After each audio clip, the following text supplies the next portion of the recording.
All right, well, welcome everyone. This is the Japanese beetle industry update webinar. This is put on in participation with Washington State Department of Agriculture, and we do have some Washington State University Extension representation. The purpose of this webinar is to just kind of meet together, go through what's kind of updated and changing, how Japanese beetle being present could impact you, and then have lots of time at the end for any questions. Now, before we get started too deep, I do want to go over some housekeeping. This webinar will be recorded, so just that you're aware. Also, it will be posted later for viewing on YouTube. If at any point in time you have any questions throughout this, go ahead and type them into the chat box. You will note that you are muted, and as everything goes well at the end, I should be able to unmute you if you want to verbally ask a question, but at any time, feel free to throw it in the box. The last thing I want to note is at the end of this, while questions are going, there will be a chance for you to fill out a survey and provide us some feedback. So my name is Cassie Chiors. I am an outreach specialist with the Washington State Department of Agriculture. I'm kind of like your liaison with the department and to the people. I work to help spread information and get tools and resources in your hands so that you can also help protect our state from invasive pests. With us, we also have Scott Brooks with the Washington State Department of Agriculture. He is our program manager for the Plant Services program. Plant Services staff work with 6,800 licensed nurseries in the state to enforce quarantines that help safeguard agricultural production and natural resources in Washington. Additionally, we have Benita Matheson. She is our field operations manager for WSDA's Plant Services program. Benita supervises inspections and imports for eastern and northwestern regions of Washington states, and she assists with our plant certification programs and manages the Plant Services Japanese beetle program for movement of plant material and other regulated articles. We also have Anthony Ayers, our pest biologist. He comes from the East Coast and has been working with the department for 2 years. This means that he's seen Japanese beetle in action. His main focus is with the current Japanese beetle quarantine, where he works with nurseries to meet compliance with the quarantine and act as a source of information for them on Japanese beetle. And we'll touch into how you can get in contact with Anthony a little bit later as well. But these are our panelists that will be available for questions from WSDA. We also have with us Michelle Moyer with Washington State University Extension. She is a professor and our viticulture extension specialist. What she does is blend extension and applied research to target knowledge gaps and needs across all sectors of the grape industry to support growers, crop consultants, and industries. Doug Walsh is unfortunately not with us today, but he did leave us some slides of knowledge. He leads the Washington State Extension Integrated Pest Management Implementation Team. He's been at WSU since 1998, and his research and extension activities include a focus on hops, alfalfa, seed mint, wine, juice, grapes, and pollinator protection. So they will also be available for questions at the end. Now, if you are with us, you may reside in Yakima, Benton, or Franklin counties. These are the counties where Japanese beetle has been detected. So if you live, operate, or work within these counties, it's very important that you're paying attention and taking notes. If you're outside of these counties and you're in Washington, this message in this webinar also applies to you. So as growers, as people in the industry, you know that there's certain risks with new pests. And most of the time, it's your direct risk. We have a new pest and it comes over and it feeds. And that's the problem with Japanese beetle, is it really doesn't discriminate. It feeds on over 300 different types of plants. It skeletonizes leaves, buds of flowers, and makes a mess. So you know that this can reduce your yields and cost you money, especially if your business involves working with some of these host plants or moving or transporting some of these things. And on the flip side of that, you also know that there's sometimes indirect things that impact you.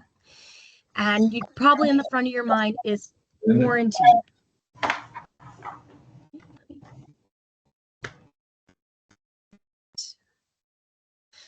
So in Washington State, you might think about our Japanese beetle quarantine and how that regulatory change could be impactful.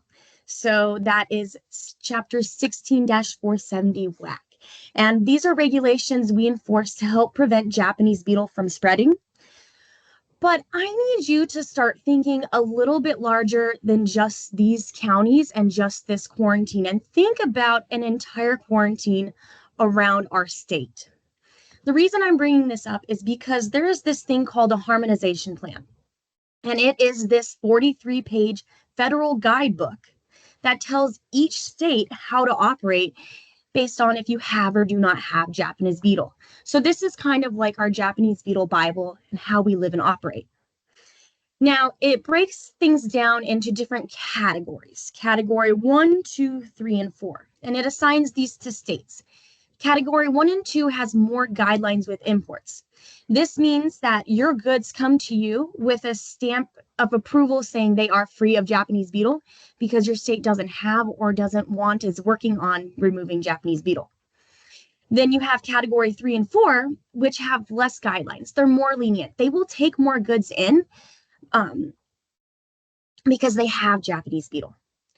So we take our two categories, category 1 and 2, strict on our imports because we don't want Japanese beetle, and we put that on a map.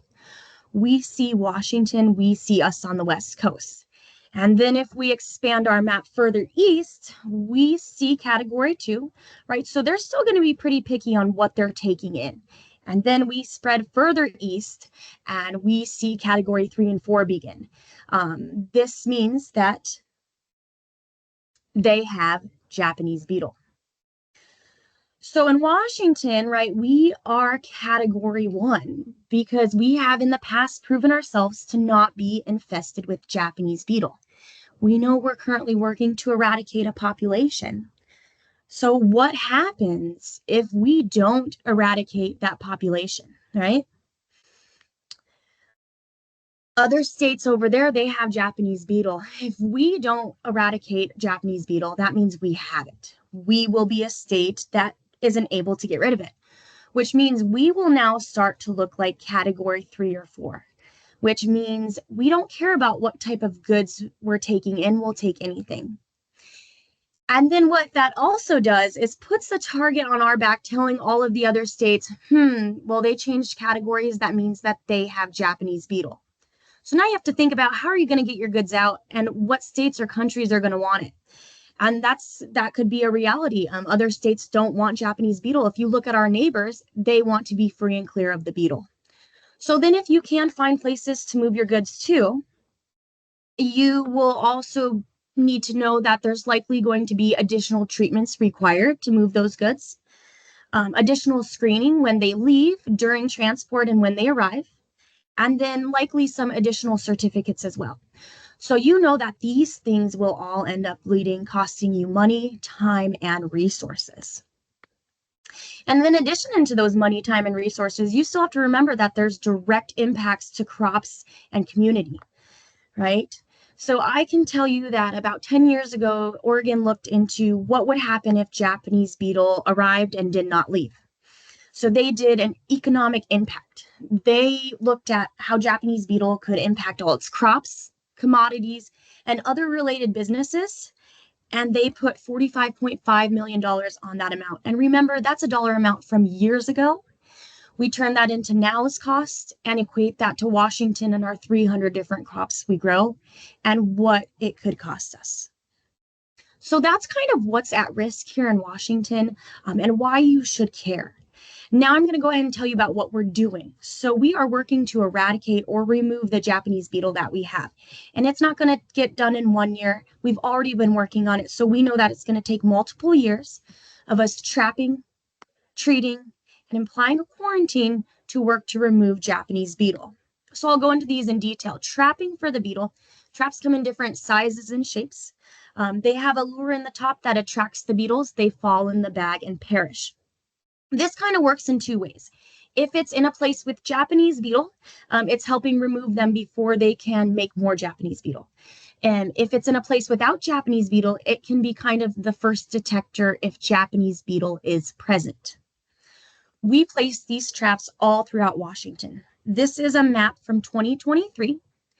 The black dots are Japanese beetle traps. The yellow dots are traps that have detected Japanese beetle. I'm guessing most of us are looking at the Yakima, Benton, and Franklin counties. So I'll go ahead and zoom in. This is 2023 data. We caught 1,100 beetles in Wapato. We caught about 18,400 in the Sunnyside, Grandview, Mapton area, and we caught 5 beetles in Pasco, right? You can see all of those black dots are where we placed traps. Yellow dots are traps that caught beetles. This is off last year's data. Moving forward to this year, here's what our current map looks like.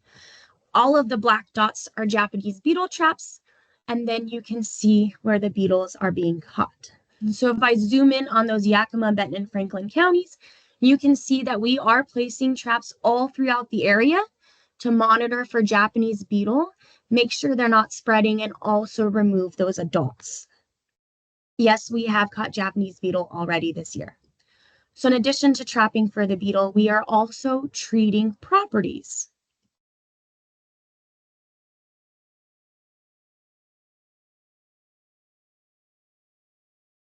We are applying an insecticide to properties to target the grubs in their larval stage to kind of prevent them from moving forward in the future. We've treated over 4,000 properties and about over 1,500 acres.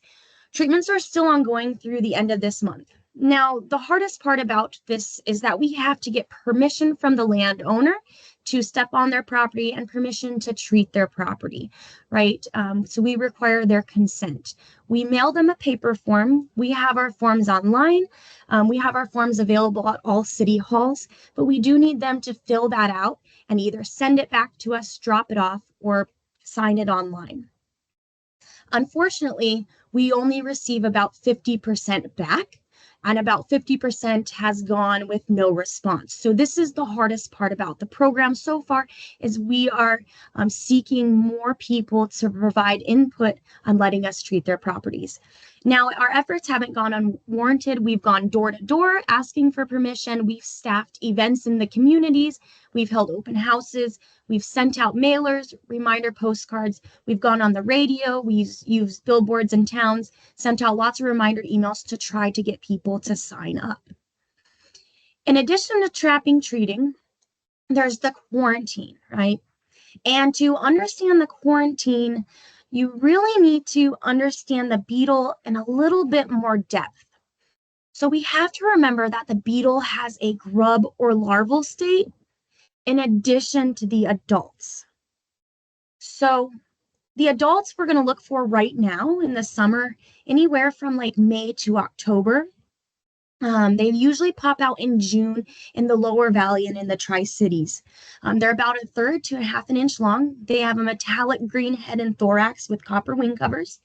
Their abdomens have 5 white patches of hair on the sides and 2 on the tips. And then on the flip side, the grubs are going to be found in the soil. The larvae, they're easier to find in the spring, but they're also available in the fall and the winter. They're about 1/8 of an inch to 1 inch long, and they have a brown tan head and visible legs. The hard thing about this is they're hard to tell apart from other grubs. You really have to have the specimen underneath a microscope to be able to view it. They like to eat grass roots, so your ornamental vegetation, so your front yard, your backyard, your schools, parks, and even your golf courses. Okay. Then we think about the life cycle of the beetle. So right now the beetles are popping out, and what they're going to be doing is eating, mating, dropping a couple eggs, then coming back up and eating, mating, dropping a couple eggs, etc. And this will happen into the fall, where the adults will die, but their eggs that they have left will hatch into the grubs or the larvae, and those will move around in the soil and eat until the winter, when they'll dig themselves down and then pop back up in the spring. And they're pretty mobile again in the spring. They'll move themselves around and eat, causing yellow patches in people's grass. Then eventually they'll pupate and pop back up, and we have that life cycle repeating itself. Now, one beetle can make up to 40 eggs. So then now that we understand what the beetle looks like, where it lives, and how it acts, we can think about where we could find it. So right now, if I am outside and I am trimming my trees, I'm cutting my lawn, I'm moving outside plants around, and they have Japanese beetle on it, I could move Japanese beetle. The same thing if I dig up some soil and from my lawn and I move it, I could move Japanese beetle. And on the flip side, even if we don't have things growing above the ground, those larvae are still going to be there. Or if I leave a plant outside on my porch and it has Japanese beetle, in the winter, that potted plant will also have grubs in it. So these are different ways that we can find Japanese beetle and move it. So then we think about the quarantine, and these are quarantine boundaries. So that orange imaginary line we have drawn based off Japanese beetle being inside there. I showed you the map where we placed all of those traps. The traps that caught beetles helped us draw this line. I can tell you that inside there is where Japanese beetle was found last year. Outside, those traps did not catch it. The other thing to take into account is the left boundary is Yakima Nation land and reservation land. They are a sovereign nation.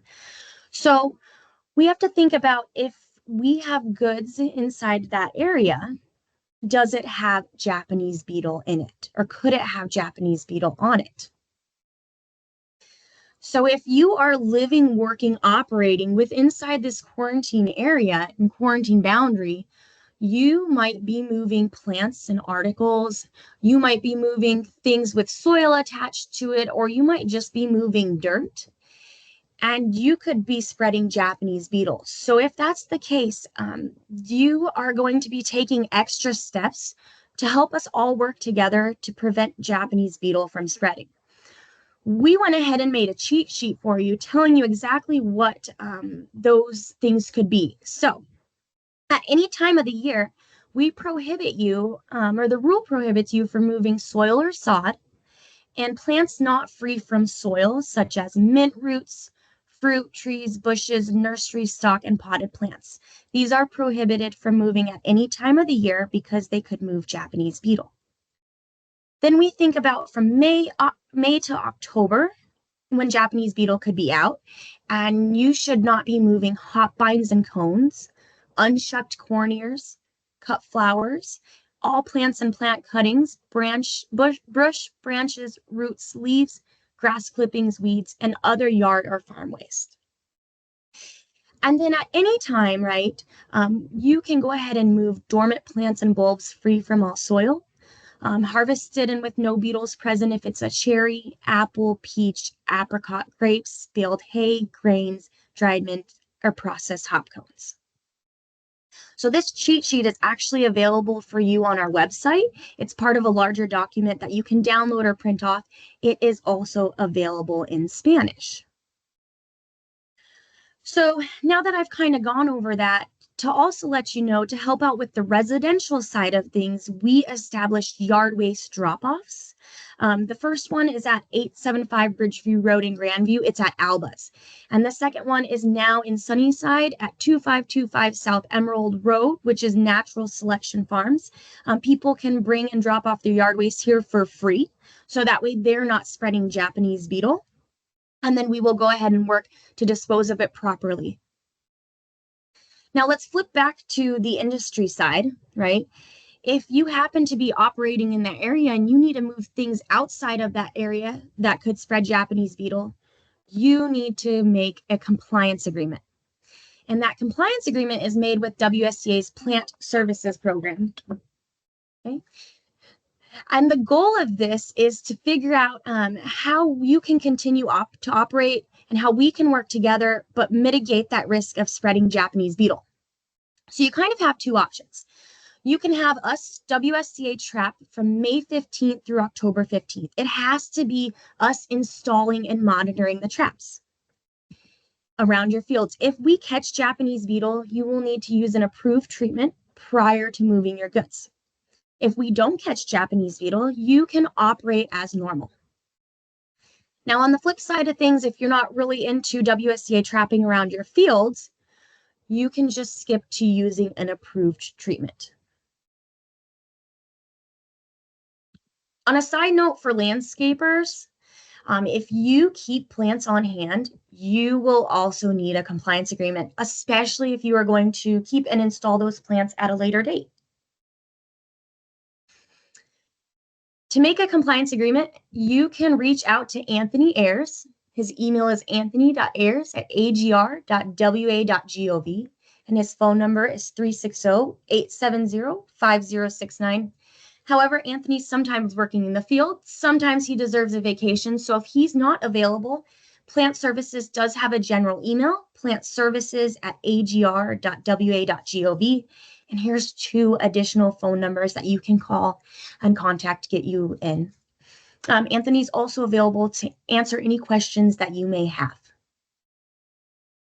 So now that we've kind of gone into detail about the quarantine, I really want to equip you with the tools so that you can stay up to date on the quarantine, as well as up to date and be knowledgeable of what changes are going on with the rule. So the best resource for you is going to be our website. It is agr.wa.gov/beetles. This is where you can go to download information and find the latest updates, as well as reach the rulemaking webpage. Once you go onto the website, you will see some tabs at the top if you are on your phone or your tablet.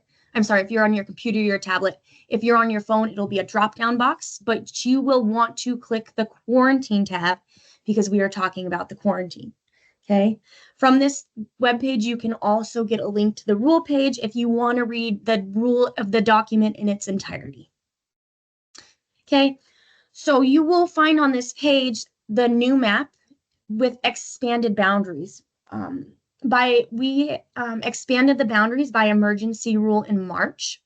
Since then, we surveyed businesses for additional impacts with these changes, and we are moving forward now to make this a permanent rule.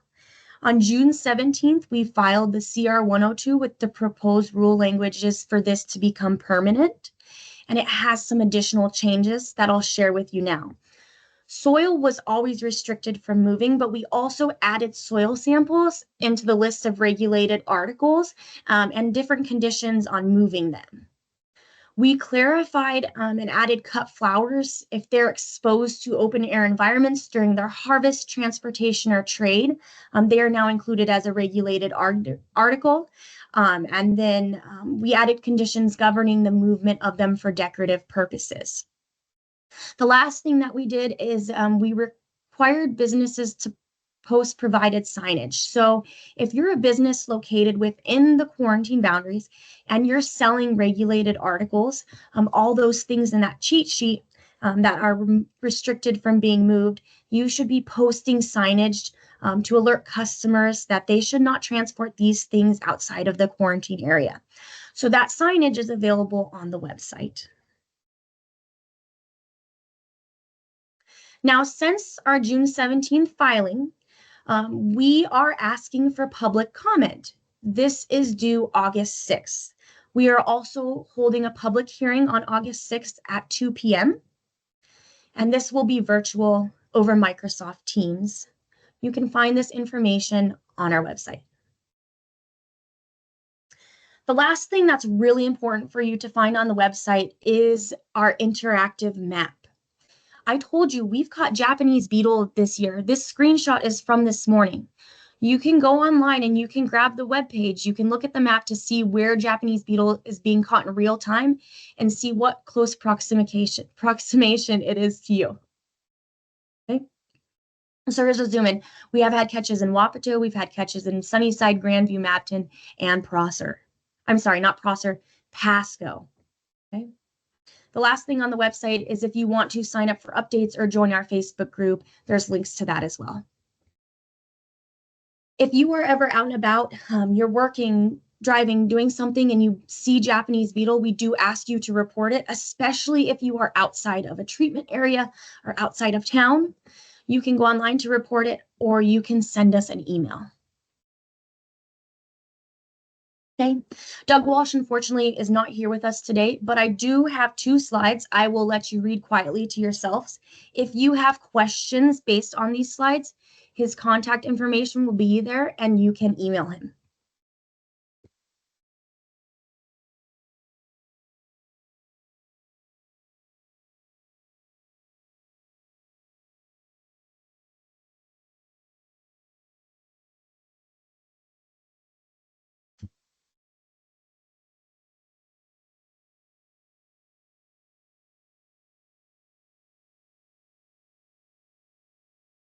I am noting that these long-term controls are if we are unable to rid of Japanese beetle. These are what other states are doing, as well as the slide before is examples of other states. So if you have any questions based off those slides, go ahead and send Doug an email. He'll be happy to work through with you.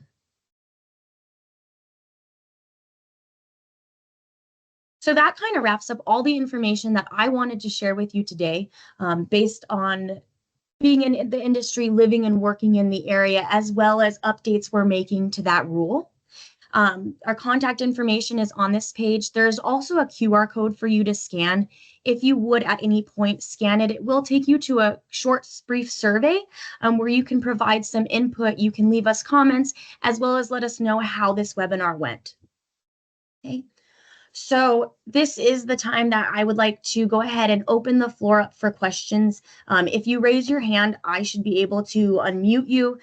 You can go ahead and post questions in the chat box. There is us at WSTA as well, Michelle, available with extension to go ahead and field questions. So if you want to raise your hand, we can go ahead and call on people so that no one is kind of talking over each other. But go ahead and post questions in the chat box or unmute or raise your hand. And if you ask a question, it might be helpful if you share your name, but you don't need to.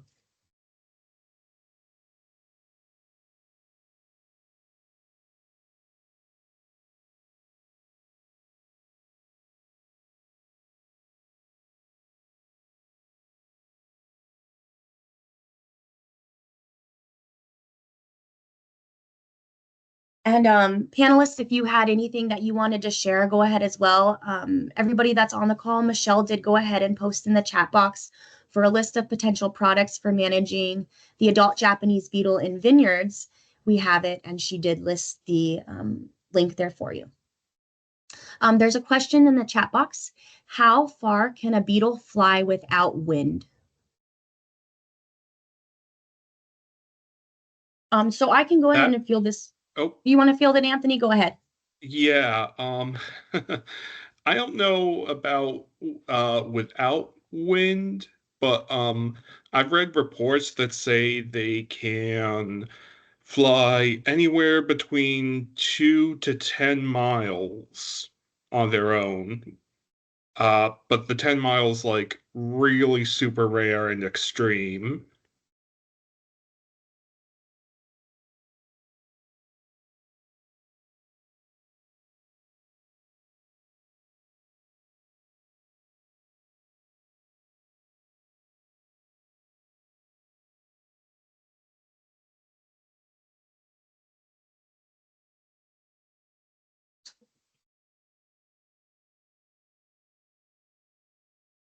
Go ahead and post your questions in the chat box. If you wanted to anonymously ask a question, you can scan that QR code and leave your questions there. You will need to leave your email if you'd like a response, though.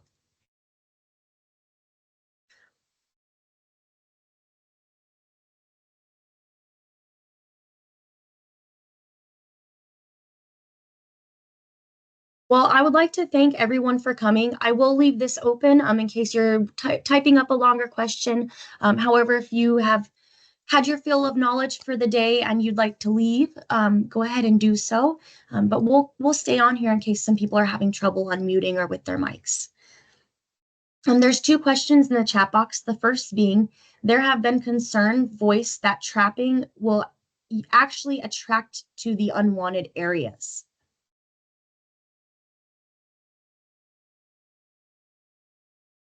Want me to get this one too? Go ahead. All right. So, the thing about these traps is they only attract within a local area. So typically, the way we have traps laid out, they're they're like all throughout like the lower Yakima Valley. So it's not like they would be getting pulled in from outside of the valley. They would have to be like the beetles would have to be nearby to get pulled in, period. And because the way the beetle came here, it started from one specific town and kind of has just been spreading outward. So the way the beetle populations work is that like the traps the traps will only affect the local area and bring the beetles to the trap pretty much. Thanks, Anthony. To add to on kind of a homeowner's note side, if you have like a garden in your backyard, you can place a beetle trap, but you would want to place it away from your garden, not directly in your garden, because it will draw beetles to the trap. And if you don't want them eating your favorite flower, you might want to place it away from that. The second question for panelists is about native plants. How have Japanese beetle affected native plants?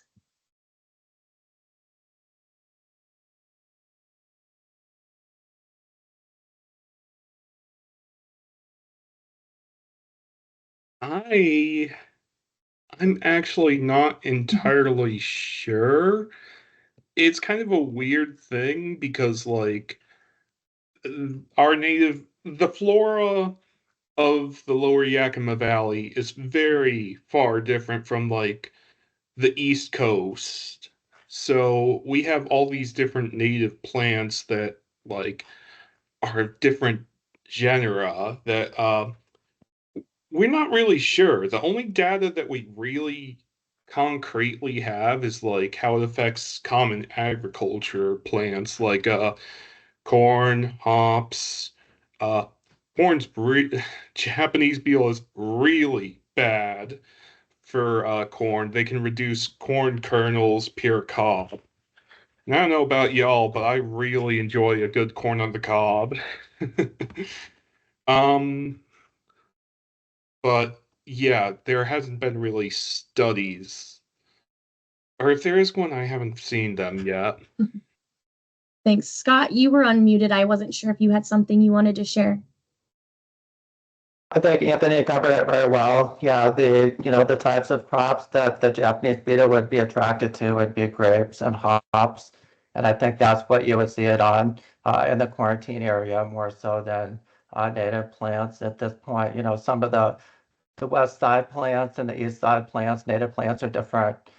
So, there's that point too. But yeah, I would expect to see it on horticultural commodity crops more than natives right now. Thanks. I have another question in the chat box. How are crop consultants allowed to transport soil samples and plant tissue samples or plant samples from a grower's site in the quarantine area out to be examined at a lab in-house or to be sent to an outside lab? I can answer that. So there's a new section in our quarantine for soil samples, and it's WAC 16470 717 if you want to take a look at that. Basically, it says that soil samples need to be securely double bagged and labeled.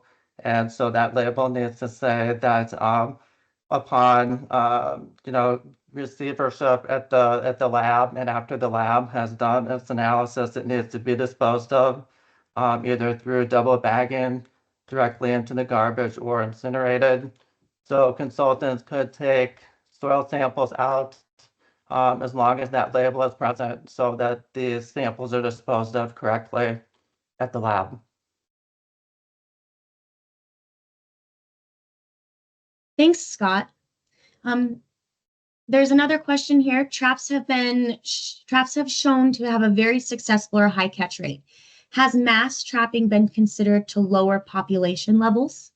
I can let you know that within that lower valley, those 5,000 traps, that is part of our approach is mass trapping. Near a beetle, in a hotspot near beetle detection, we do place one trap per square mile, and then we get into even deeper for that. Those populations of most of the catches are going to be in your residential areas. And then as you get further out into kind of the farmland and agricultural, you will see decreased populations. However, they're still out there. I can note too that in Oregon, they did have an outbreak in a blueberry production field that was just about as high as some of their urban catches in years past. I don't know if anybody else has anything else to add, but that's what I can share.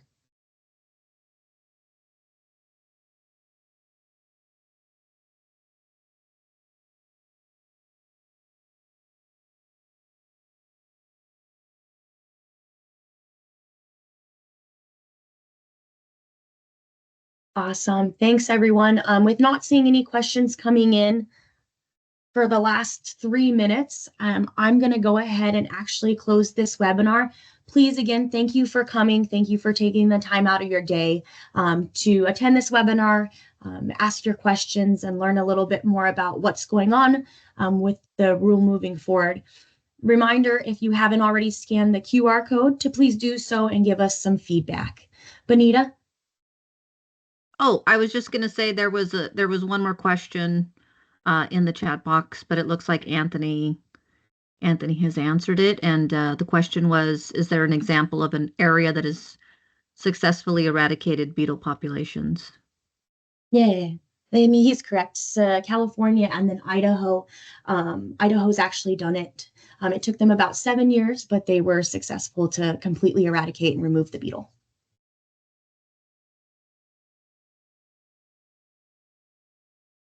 Thanks, everyone. Have a good rest of your afternoon.